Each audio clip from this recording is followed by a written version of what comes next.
He's a medical director and Good Life Fitness Chair in the Cardiovascular Disease Prevention and Rehabilitation Program at the University Health Network in Toronto, an associate professor in the Department of Medicine for the University of Toronto.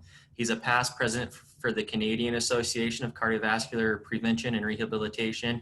And we got big congrats in order today for Dr. O. He just reached his fellowship for AACVPR this year. So with that being said, we'll kick it to you, Dr. O. Great. Thanks so much, Casey. And thanks, Mike, for the kind introduction and the welcome and the opportunity with all of you to engage. I was very much looking forward to coming to Bozeman and attending the conference, but of course, COVID had other ideas. But I'm glad that we're able to connect, at least virtually, and have this conversation about a couple of topics. Today, we'll be speaking about patient education. And the purpose of this is really sharing and collaboration, which cardiac rehab professionals do so well. We've entitled this the Cardiac College presentation. And if you're not familiar with it, hopefully by the end of this, you will be familiar with it as simply a model of patient education that we've been working on for many years in Toronto, and we've been sharing widely with colleagues. Before we get going further, here are some of my disclosures that I have served on some advisory boards for pharma. And I do have some research funding from Canadian peer-reviewed agencies. And you'll note that I have this title called Good Life Fitness Chair, meaning that Good Life Fitness is a chain of companies in Canada. They've made a donation through our hospital foundation to support my research chair. All of this to say I'm happy about cardiac rehab. I'm happy that people exercise wherever they do it. I hope that none of these activities will influence in any way the content of this presentation. The objectives for the next 45 minutes or so will be to touch upon the importance of health education in cardiac rehabilitation. I think this is something we all believe and we all do on a daily basis, but I'll just circle around on that. And then specifically provide an overview of some of the multimedia, multi-format, multilingual resources that we have available on a web platform called cardiaccollege.ca. We'll touch a little bit about work that we've been doing to evaluate the materials that we've been producing, because we do think in that spirit of evidence-based medicine that whatever we do and launch and share with patients, that we should actually evaluate the efficacy of those endeavors as well, in order to then share further with other partner programs like all of us together today to say that, these things have been tested, they've been shown to work, and therefore let's carry on with some of our knowledge translation. And then I hope through the chats that will ensue at the end of this that we might have a bit of a dialogue about how to implement patient education using different strategies. I'd love to hear about what you're doing and kind of brainstorm together if we can get to that. Okay, those are the objectives for this afternoon. Here, a little bit of scene setting, that this is where I'm speaking to you from, that I work in Toronto, which is a city that has around 3 million people around it. We work out of a hospital clinic setting where we see about 2,400 patients per year across 2 sites. The program durations go between 4 and 6 months with weekly visits. And I used to say this was almost primarily on-site. And now my answer during COVID at this point in time, it is that very much of a blend of programming with largely hybrid on-site and largely virtual programming that we are offering. We do have cardiopulmonary stress testing embedded within our program and we'll do about 4,500 tests per year. And actually, maybe the empty visuals of track spaces and weight training spaces is actually quite symbolic of what's going on during COVID, where we have very much limitations in on-site activity. in terms of education, that we know that patient education is indeed a global standard. And if we think about our national organizations in the US or Canada or across the seas in the UK, or state associations like Illinois, I should have put Montana on this, of course, that we all believe that patient education is a very much a global standard part of cardiac rehabilitation. And that at the heart of what we do, we do exercise interventions, we do lifestyle and risk factor management, we do management of medical risk, but in the middle, we truly try to help people on their transformative journeys towards better health. And I believe that education is at the core of what we do in a very big way along that journey.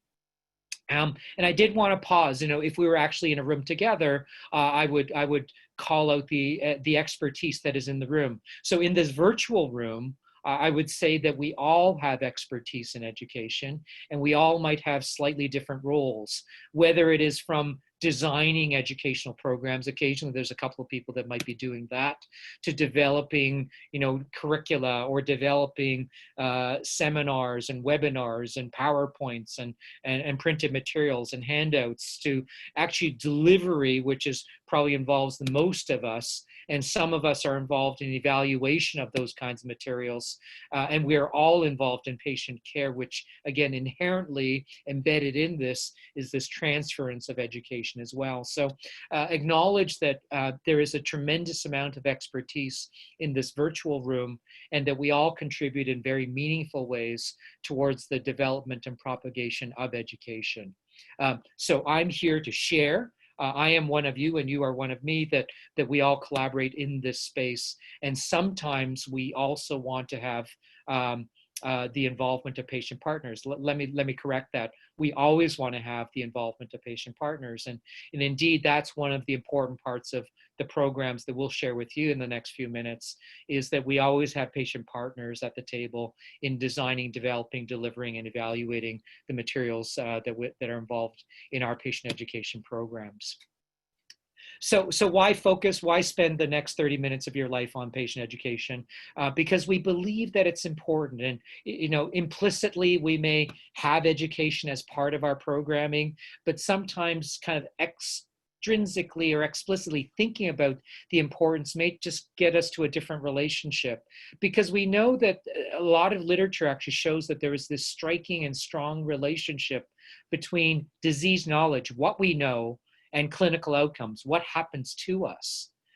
Sometimes we end up focusing on the interventions. Are you taking the right kinds of drugs? Did you get the right kind of procedure? Are you doing your 30 minutes a day or 60 minutes a day?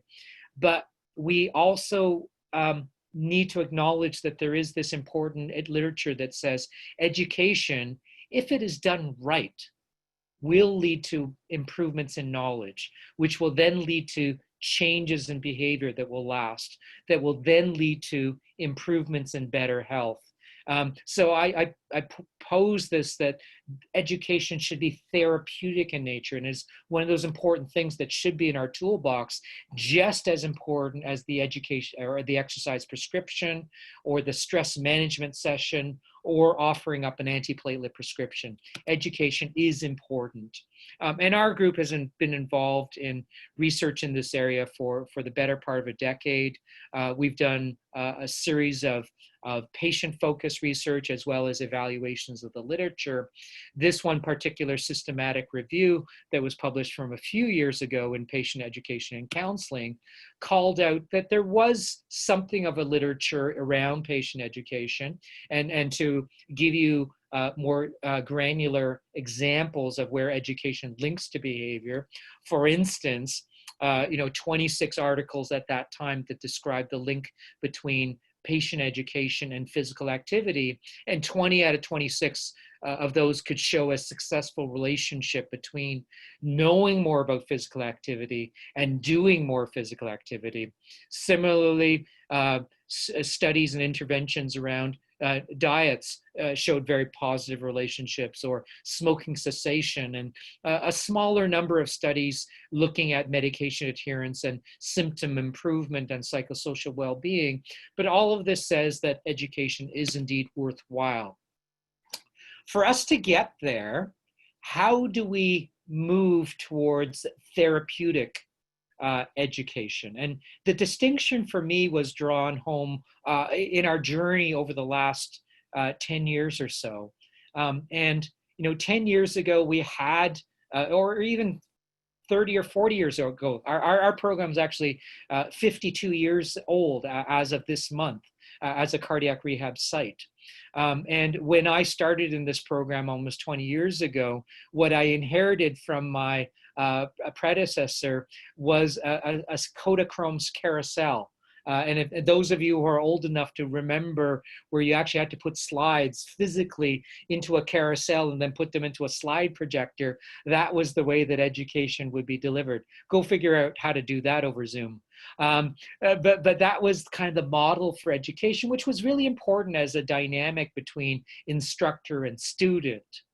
And then we thought, well, we can evolve this, right? And we all discovered PowerPoint some years ago and said, okay, we can create slides. And then we thought we were being very helpful in saying, well, we can transfer this knowledge to our patients simply by printing out versions of these slides for our patients and creating the PowerPoint handout. The thing we all hunger for during every medical conference. But recognizing that when you hand a slide deck to a patient with just an image or words on it, it's really not a terribly meaningful way of perhaps transferring education in the way that we might want it to be transferred. I'm not trying to criticize anybody that hands out PowerPoint slides. I do them all the time, but we recognize that we could probably evolve this further. And that started us on the journey of moving from the Kodachrome slide carousel to an education program that, when it's in people's hands or at their fingertips in electronic media, can actually do a whole lot more. So we should think about this in a very purposeful manner from the point of design. And when we actually created our new version of curriculum over the last number of years, we said we should design this with purpose. And the way we might do that is have a theoretical model that might underlie this. And we do this every day, right? In physical activity counseling, you just don't tell people, go do something, go walk 30 minutes. But that's actually overlaid on a theoretical framework of behavior change, whether it's Bandura or self-efficacy models or whatever it might be. But you know that to help people get to change, then there are levers and barriers that we must think about, and the whole framework socially and environmentally that will help people on their journey. Same applies for the educational thing. It's more than PowerPoint is maybe the other thing that I should title this slide with. And helping people to learn more so that actually their actions and their self-efficacy and actually where they go to in terms of their activities really changes. That's really important. So when we designed a curriculum and evaluated, we looked at where the levers were. Like if you know more, and you expect to do better, your self-efficacy will improve. You'll develop intentions to change. You'll actually do actions. You'll do stuff, and then you'll do better at the end of this. So we can show that whole chain happens. But you need some thoughtful approaches to this. Like, don't build PowerPoint by opening PowerPoint, but design an education with a problem in mind. What is it that we're trying to solve with a session about cholesterol or a session about education? What is the problem that we're getting to? Is there a foundation that we should do? Should we conduct, and the answer is yes, we should conduct a needs analysis of our learners. And in this case, should we ask our patients, what is it that they want to know? And when do they want to know it? And how do they want to know it? And then once we have that, we can actually design some goals and educational objectives, and then think about how we can smartly design and sequence the instruction with really good strategy and design. And then we can develop the PowerPoint or the written material or the handout. And then we should also commit to evaluating it so that there's actually checks on literacy, readability, usability. And then we should close the loop at the end by evaluating learning. Did we actually achieve and solve the problem we intended at the beginning? And then commit to a quality improvement loop through all of this stuff. Some of us are really good at this and do it inherently, but sometimes it's helpful to have a framework so we can do it really purposefully. So further to the design with understanding, some of the steps that we went through in our little local project was to understand socio-demographics of our populations. And we recognize that people have come from a wide range of walks of life. They have different ranges of socioeconomic status. They have ranges of educational backgrounds. They have ranges of health literacy. They may want to learn differently. And some of you, I'm sure, have been through workshops and have figured out for yourself, how do you like to learn? From pictures or from hearing or reading or writing or actually doing? Sometimes it's actually very interesting to go through a formal health literacy assessment. Do your patients actually have the capacity to learn, or how might they best learn given their level of literacy? The needs assessment is really important, as we've alluded to, and assessing knowledge is critically important. And we've actually constructed tools on how to do some of these things. We've drawn literature on how to do health literacy assessments, and this is really important. So another kind of principle in moving forward in this is making sure that we design with partners, and in particular, designing with patient partners at the table. They are going to be the consumers of this material. They will tell us what's important, what's relevant, and how best to convey the materials and concepts. Again, it's fabulous to watch really good presenters because they seem to get it inherently. On the other hand, sometimes we have suffered through long talks, maybe this is one example, where we may not be clued into what our audience actually wants and needs, and how to convey information in an engaging way. So it's really important to check in with our partners as we do it. So all of this as a background to say that we spent time then building this as an asset, which we're happy to share with you. And again, this is not to downplay any materials that I'm sure you have developed in a very thoughtful and purposeful way, or other societies have developed, but this is just stuff that we have undertaken over a long period of time. And it's available to you right now. So here's one of your takeaways from this session, because Casey and Mike like to give you things as part of the society. So if you want to go to this website at the end of the conversation, then this is available to you and your patients for use. We built purposefully a site that we called Health E University. You can see that's a nice little play on words, the Healthy U, which is a healthier person, as well as a healthy electronic version of giving information.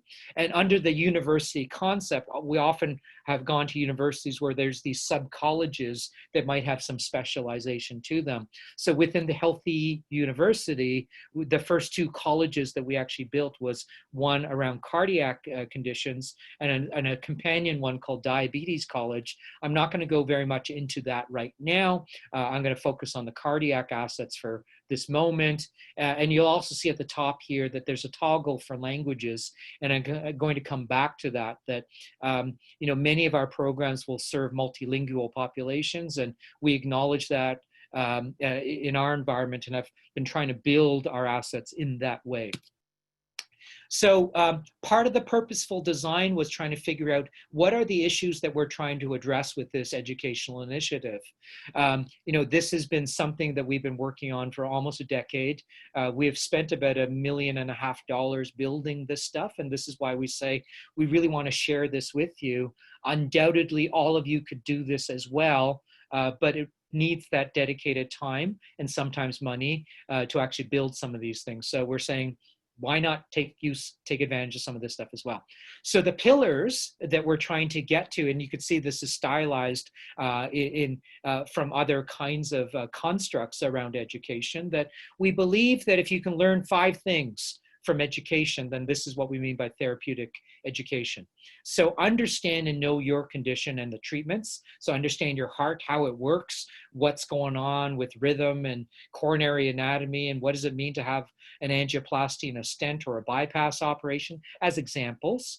And once you've got some good grounding about yourself, let's work on some behavioral things like how can we help you get active and eat healthy and feeling well, acknowledging that psychosocial spiritual health is as important as physical health. And we know that from working with our clients every single day. And you do outstanding work with them.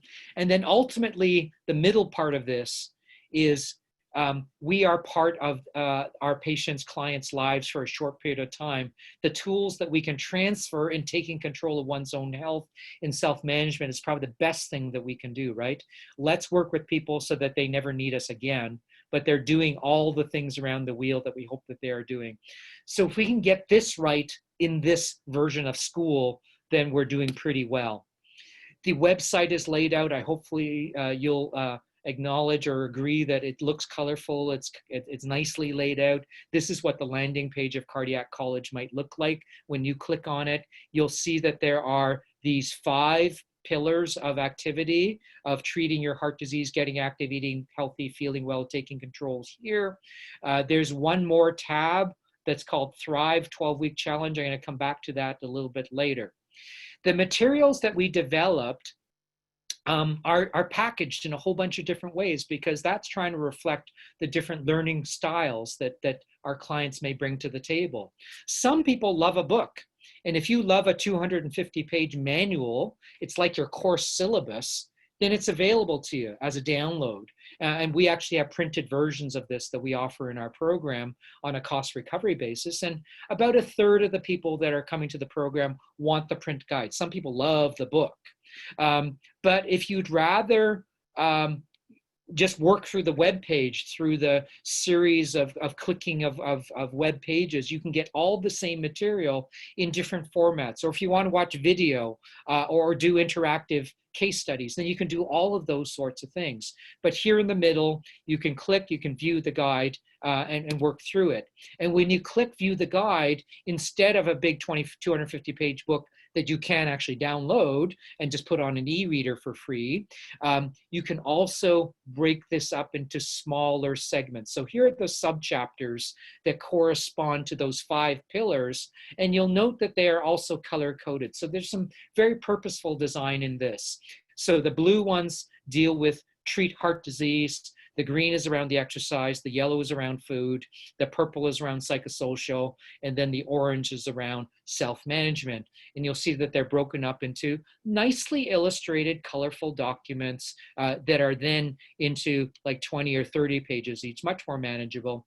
So for people in our program that like the print versions, they can actually bring a booklet to their classes if they're coming on site for this, or if we're doing a web call with them, they can actually open it up and look through this. Or they may have a tablet where this is open and they can flip through the pages and ask questions about certain elements. So that's what's in the guide, either in full book version or booklet version, print or electronic. We said that we want to acknowledge that people are very different who are participating in our programs. And in a city like Toronto, which is not dissimilar from other coastal, not that we're on the coast, but kind of in that kind of model of a New York or a Los Angeles or a Chicago, of urban settings where there's lots of immigration that's happening. There's over 120 different languages that are spoken in Toronto. And you can imagine that our programs will get complex in that way.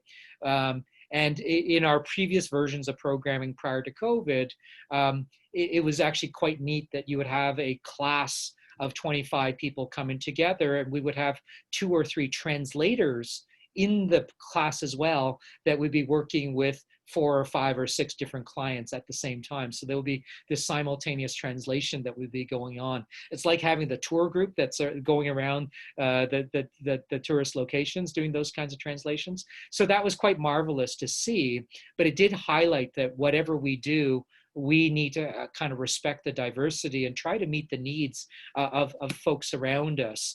So we've been on this journey of progressively developing relevant translations that would serve populations in our environment, but then also importantly, trying to link what we're doing with another local site, whether it's in North America or around the world, so that the work we're doing actually has that transference as well. So Canada is a bilingual country, even though in Toronto it's almost, there's actually more other languages than English and French that are spoken, but French across the country is important for us to have. And indeed, we have partners in Quebec and in the east coast of Canada where French might be a predominant language spoken in some communities. So the materials are available in French.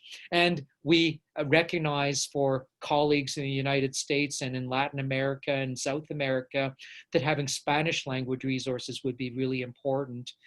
So we've gone ahead and done that translation, and have worked with partners in Mexico and Costa Rica and Peru and Colombia, and have actually done a deployment and evaluation. And we've just started up a new collaboration in Spain, so a different version of Spanish, as you recognize. Um, um, and done a deployment of the educational materials there. And the other thing, of course, we recognize is that it's not simply a language translation that's important. It's a whole cultural adaptation, like food or psychosocial health or approaches on views of health that are really important, or climate that might be really interesting. Now, Montana, you know cold, but when we did the Spanish translation for Central America, snow is a foreign concept in many places, and their definition of cold might be very different than ours. So we would obviously need to tweak some of those chapters on how do you exercise safely when it's 0 degrees outside, kind of thing. Portuguese was important because we've got partners in Brazil, big partners in Brazil, and obviously there's a heavy heart disease burden in Brazil, and we have a large Portuguese community in Toronto as well. We have a large South Asian population in Canada, and particularly around Toronto. So we've done a couple of language translations in Punjabi and Hindi, and have partners in India who are doing work on evaluations of these materials. And we're almost through the Chinese translation of this work, and have done some partner projects in China and in Australia, looking at some of these populations. There's an Arabic version in the works as well. So there is no end, obviously, to the number of kind of translation adaptation activities that can be done. But on the website, when you choose the language selector, you'll find at least these are available as other options for your patients if they are relevant. And this kind of collage kind of gives you an image of where some of these materials have been used happily by contented partners, whether it's in the north of India or the south of Brazil, or further south in South America, in the east of Canada, and in Quebec. So we're very proud of that kind of work. I'm going to return to it a little bit later on. As we said, people learn differently, and some people learn very well from books and printed material, but others, me included, like to watch videos. So we know that to make an interesting kind of website, then you should have lots of kind of colorful animated series that you can draw from. And, food is one of those interesting video series that might be out there. So there's a nice choosing healthy foods section that's available on the website that will go through these important topics in just 2 minutes.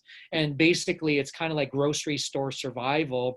If you're going to the store, if you're brave enough to go to a grocery store at this point, and you want to buy bread, how do you decipher white bread versus whole wheat versus multigrain, organic, non-organic, stone milled? What do all these things mean, and how do I make a good choice? Understanding that that's where most of my sodium hidden load might be coming from. Similarly, if I'm going to buy a milk or a milk alternative, or if I want to buy some fish, how do I get through a grocery store? So great series there that not only has all these videos, but then there are also some tip cards that a client can download, so that when they can take that to the store to say, okay, here's what I should be looking for in a meat or a healthy cooking oil when I go to the store to pick those things out. And that's what these kinds of things will do. You can watch the video on choosing a healthy bread, and then you can also get the tips on, for instance, how to read the food label and look at the serving size, etc. So all that stuff is available. And then other fun things on the website. We've kind of promoted the Mediterranean pattern of eating as one of the examples of heart healthy approaches with food. And we posted up a Are You Eating the Mediterranean Way online questionnaire. So if you answer the 13 items and score yourself, like, do you use olive oil? Do you eat vegetables? Do you eat fruit? Do you limit your sugars, etc.? You'll get a score and some feedback about how Mediterranean are you. And if we know that if you're adhering more closely to the Mediterranean pattern, then you're going to be probably better off in terms of your heart healthy destination. So that's one other interactive example of what you can get off the website. Exercise, of course, is dear and near to all of our hearts. And you've probably got some great resources that you share with your patients. And we've tried to provide some information in this space as well. So if you're in the book, you'll get the exercise chapter. If you're on the website, you'll see that there's different sections here. The left-hand tab, which is always your navigation pane, can take you through these things, like what are the benefits of exercise and what does FIT principle mean? How do you do warm up and cool down and stretching, and how do you get enough? And if you do have angina, how do you deal with that? As we said, that you should have also some video resources to look at. So here are 24 different videos that will take you through a resistance training program using either free weights or resistance bands. And you can kind of create a playlist. And we've got like a standard program, a light program, alternative exercises if you can't get up and down off the ground, for instance. But you can create a playlist and you can follow along. Again, 2 minutes, really nicely animated, very clean, white backgrounds with large text. So it's all very patient friendly with very clean animations of what goes on. All of the videos are hosted on YouTube so that they're easily accessible to anybody who might want them. And certainly during the time of pandemic, that there's been a lot of increased traffic on all of these things. And I think the feedback has been pretty uniformly very positive about all of these sorts of things. And, it's our own staff who are demonstrating these exercises. And we believe that they're very safe for our patients. And, we've done them with thousands and thousands of patients before. Okay, I'm actually not going to show you that. So then I said that there is this sixth tab that is on the website called Thrive. Thrive has an acronym about health interventions and education, targeted health risk interventions and education that can help us. So if you can get the book, you can get chapters, you can look through the website, you can look at videos, you can do interactive things. But if you're a different learner still altogether, and you want a way of packaging the information differently, then here's another option for you. So if you're more like give me a challenge, construct something for me in a 12-week program, then that's what Thrive is. So if you've got a 12-week cardiac rehab program and you want to do one assignment per week, then this is the way that it might go. That might start with how do I develop a plan for change, and then get going with exercise program aerobic, then resistance, and then just reminders about sedentary behavior, then thinking about food, and developing healthy relationships and being mindful about what we eat, and then doing the Mediterranean test, and then reminding people they should take their medications, managing depression, stress, and burnout, sleeping well, strengthening relationships, and then making long-term planning. And you can mix and match amongst this because you could choose your own pathway, but that's what Thrive is.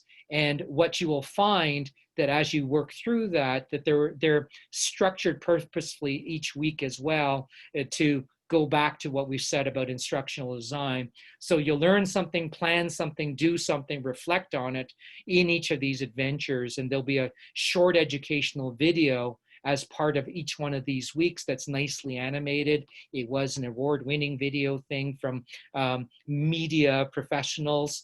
And then the real focus on this is that with each challenge, you should develop an action plan for that week. So it's well constructed for the 12-week kind of model. Is, they check in for cardiac rehab, you invite them to watch the program, come up with their plan, and then next week, you just check in with them. How did that go? Barriers, enablers, are you ready for the next one? Okay, here's your next assignment, kind of thing. I'm going to come back to Thrive in a few minutes, but that's the idea of something else that's available for you. We've also designed a whole educational toolkit for professionals that's aligned with the materials in print or on the website. So we spent some time and effort and funds to develop a kind of a generic but very nice looking PowerPoint deck that's aligned with the education guide, along with lesson plans and call outs to the videos and a facilitator guide. And all the presentations would be created with adult education principles in mind around design and font and spacing and color and everything. So that's also available for you. And for each week, just to give you a sense that, we want them to be really action oriented, less heavy on content, because we want people to learn on their own and ask questions. That's the real purpose of the interactive part. Focus on the self-management plan, have some core content, but then call outs to resources and do reflection, and then go for the next week. So here's an example. If you wanted the toolkit on treating heart disease, then here's what we're going to cover off in treating heart disease, like how your heart works, how to take your medications and knowing your risk factors. This gives you a sense of what the design looks like. So nicely color animation, and you can add your own logos to these kinds of slide decks, being very clear about what the objectives might be for each session. Nice animations here, very lovely illustrations of where your heart sits within your chest and good labels about them that are very clear. Integrating a story about someone like me. Mary's in cardiac rehab. She's going to see her doc. Let's talk about how she can ask questions of her doc. So real self-management action kind of oriented thing. And that's what you might work through as a facilitator. And then there might be a take action thing. And for instance, this is a tool from the American Heart Association about how do you prepare for your next doctor visit. So be very clear about here's the questions that you want to ask. That's a really simple but very, very powerful thing that we can impart for our clients as they go to the next medical appointment. And then call out to the website.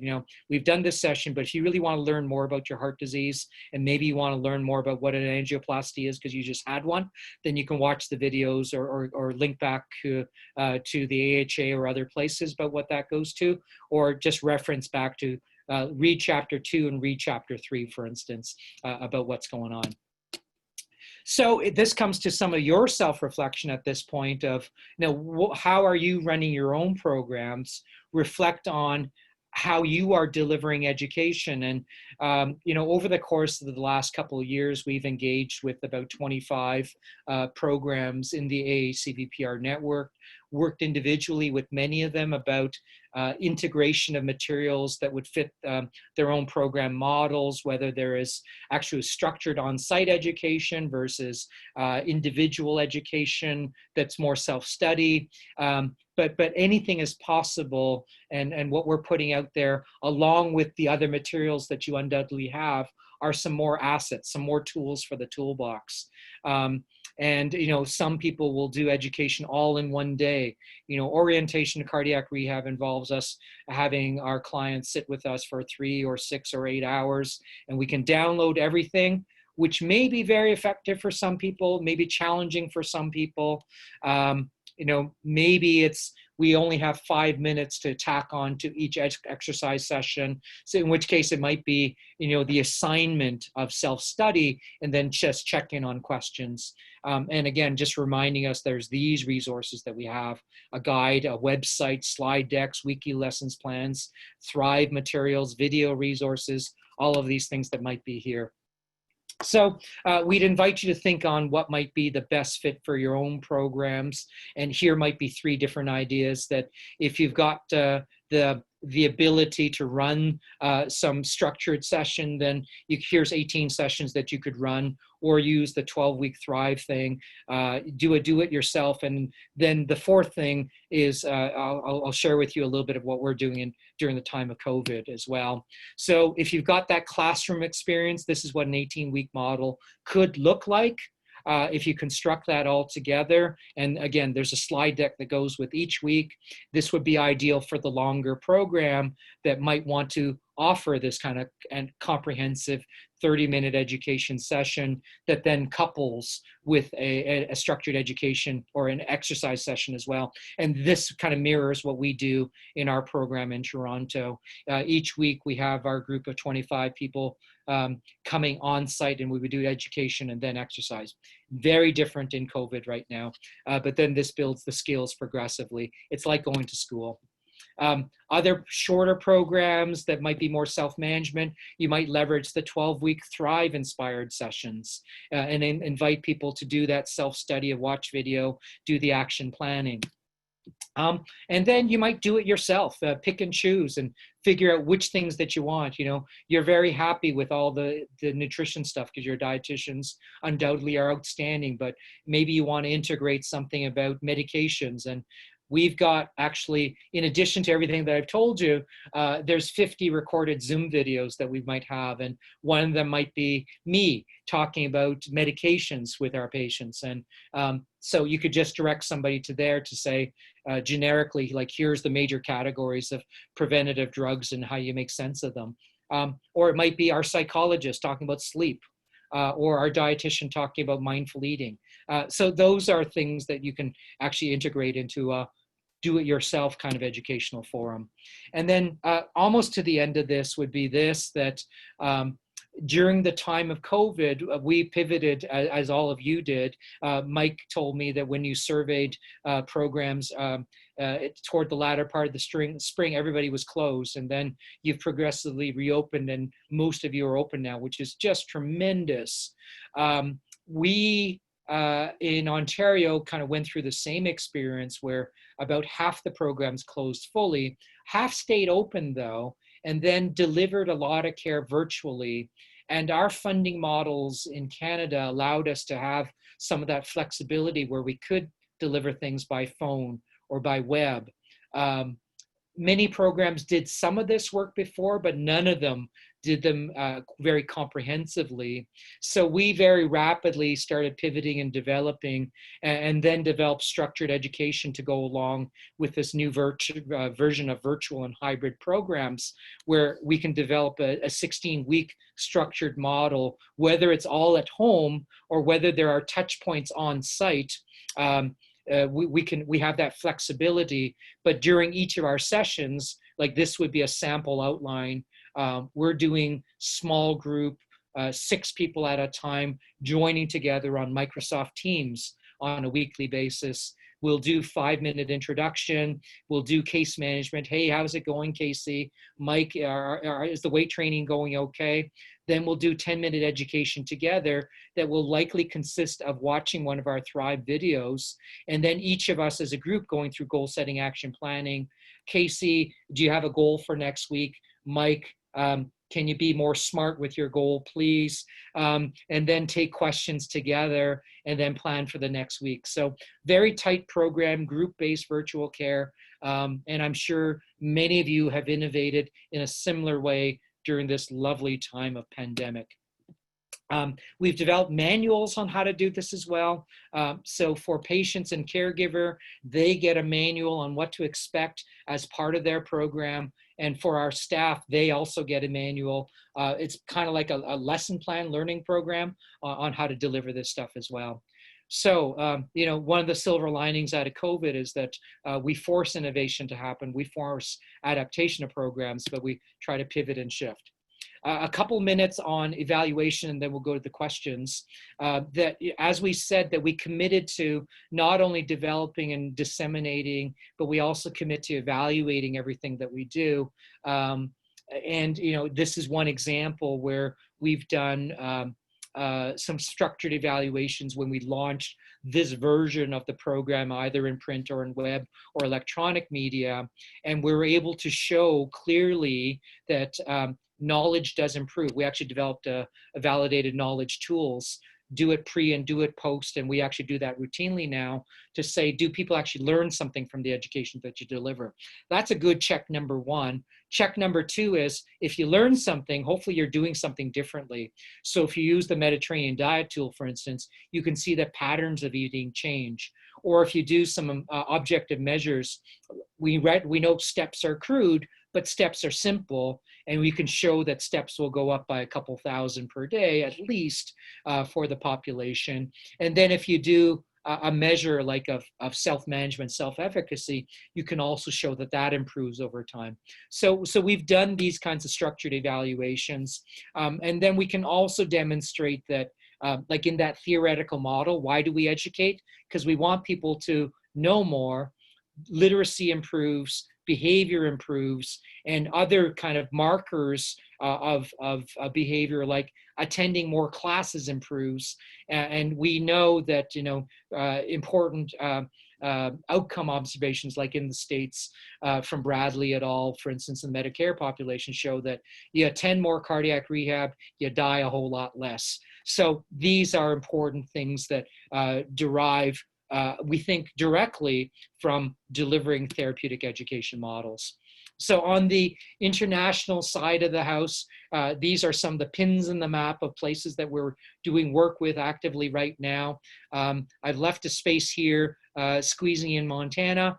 We can do a whole lot more, and your collaboration and advice would be very much welcome. I'm at the end of this with 12 minutes to go for questions that hopefully we will all agree at the end of this session that health literacy and education are indeed very important, that we have opportunities to access multimedia, multi-format, multilingual resources. I've called out our site, but I recognize and want to emphasize that there are many other places where there's outstanding materials, including undoubtedly your own sites where you do this, and this can augment, or we can bring these things together to augment. The evaluation projects that we have been involved with show some promising results in this, and there's a whole lot more that will come from our own Canadian evaluations as well as international evaluations. And if you want to run a project in Montana, great. We'd love to work with you with that. And there's many ways of deploying the education. And if you wanted some help with that as well, we would be very glad to do so. And the contact information is here for me. And I'm also sharing with you the contact for Crystal Altman, who's the project manager for all of the stuff that I've been sharing with you. And she kindly developed some of these visuals for us and built or directed most of the web platform that I've shared with you. So feel free to get in touch with either one of us. Say you're from Montana and you want to work together on education, and we'd love to be able to work with you. Okay, Casey, Mike, I'm stopping there. Sounds good, Dr. O. Thank you again for the presentation. It's probably odd being on a webcam doing a presentation where there's not a moment of applause afterwards, but I'm sure that's happening. Thanks again for Mike for setting this up and running it. But right now, what we're going to do is we are going to kick this over to Mike for question and answers. If you do have a question and answer, please use that Q&A button there down below so we can get it over to Dr. O for your answer there. And then also just know this was recorded so we can see this later on as well. But first, Mike, I'll kick it over to you for question and answers. Great. Thanks, Casey. Great job, Dr. O. What a great program. I've been receiving questions in a multitude of ways, so not all of them are showing up in the Q&A, but I did receive some emails, so I'm just going to start going through them. Regarding patient interaction, Dr. O, is when they're doing the education component, are they all basically sitting in a group? I know you said you had groups of 25. Is there someone leading them through the content, or is it kind of what the patient wants? Do they want to sit and have this delivered to them, or do they want to do it on their own at home? How does that work? Yeah, so thanks for that question. And so it depends on the setting of delivery. Pre-COVID, where we actually did have groups of 25, I just want to reassure you, we're not putting 25 of our patients together in the moment during COVID. But previously, like if you do decide on the classroom setting, then you might be using one of those slide decks that I've alluded to. So there actually would be a structured presentation with opportunities for interaction throughout. So it is guided by the patients by and large of whatever's on their mind, coupled with the content. And then hopefully it's also supported by some pre-work. Ideally, our students would have reviewed the material in advance and they come prepared with questions. Sometimes that happens, sometimes that doesn't. That's in every kind of classroom for any kinds of students, but that's the way that interaction would happen. And then sometimes in these sorts of sessions, like when I talk about medicines, I do it without slides, and it's purely driven by whatever questions the patients want to ask. It's remarkable that there's consistency amongst from group to group, because they often have the same sorts of things like, what is this drug? What are the side effects? How do I take it? When can I stop it? Is it going to interact? All those kinds of things. But it's actually quite interesting to do it from their agenda as opposed to your own. When we go online, so these are going to be small groups. When we're using a platform like Zoom or Microsoft Teams or WebEx or any other kind of platform, then we will encourage interaction with one instructor, so people can ask questions, whether it's like this or actually like with a live chat face-to-face. So the interaction, I agree completely, is really important. If people learn asynchronously, like they're reading on their own, then they should bring their questions separately. They might email them, they might bring them up in the next point of discussion or in the next group. Great. And I think you kind of answered the next question, talking about the importance of incorporating not just the classroom setting, but other educational options. So not just getting 100% of their education done sitting in a classroom in cardiac rehab, but encouraging them to, and providing them with other sources of information. Is that kind of? Yeah, absolutely. Thanks, Mike. And that's really important. And you know, I think we said from the beginning that it's really critical to respect the learning styles of our participants, right? And some will do well in the classroom. Some don't like to do that at all. Some are social, some are antisocial. Some need to hear it and then hear it again later on. Some need to write it down. And that's been the rationale behind having the same material packaged in a few different ways to try to meet the learners wherever they are at. Great. And then, you know, we're a cardiac and pulmonary rehab group. Is there anything on the horizon looking at putting together a pulmonary college for pulmonary rehab? That's such a great question. And I think the answer would be we'd love to. Without you casting stones at me, you know, we're primarily a cardiovascular program. We don't do pulmonary rehab in our own site. Pulmonary rehab is done at a sister location within the hospital.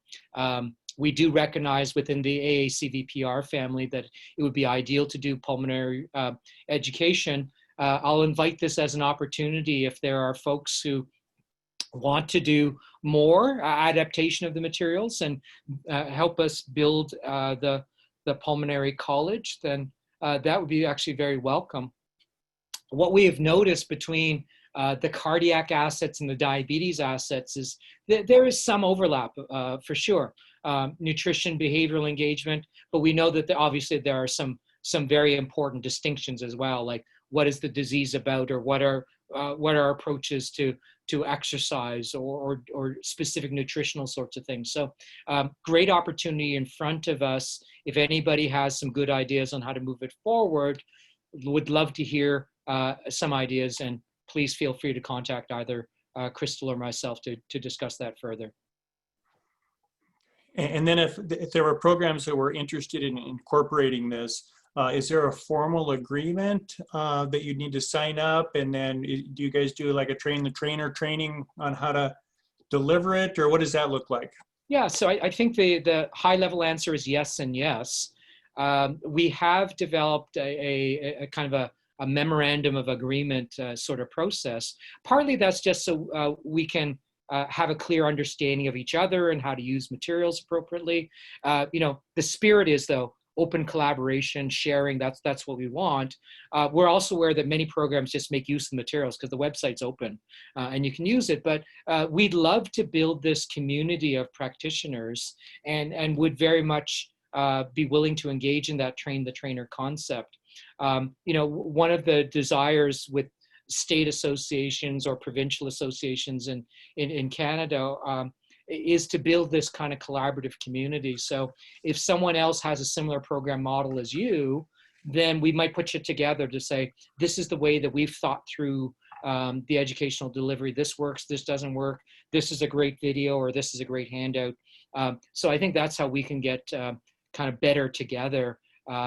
So come to us, develop the memorandum, put your pin on the map. I like that as well. That's my visual way of representing that we're making some progress. And absolutely, we can collaborate forward together.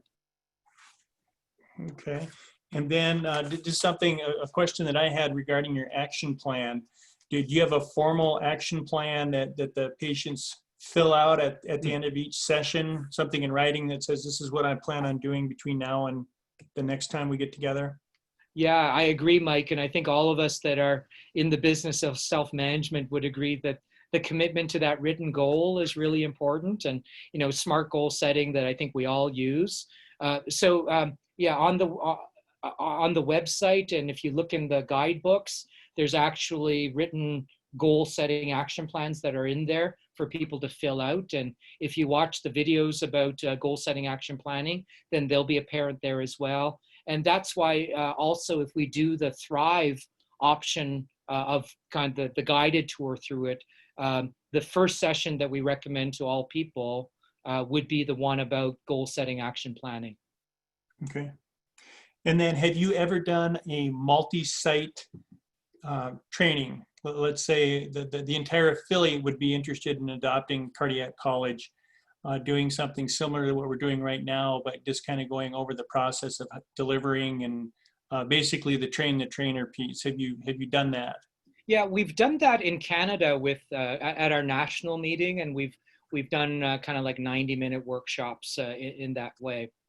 But great, yes. If the state association would be interested in pursuing, we'd be glad to work with you. Okay. And then how often do you guys review the content and make changes to it? And the guidebook has been in its form for a couple of years now.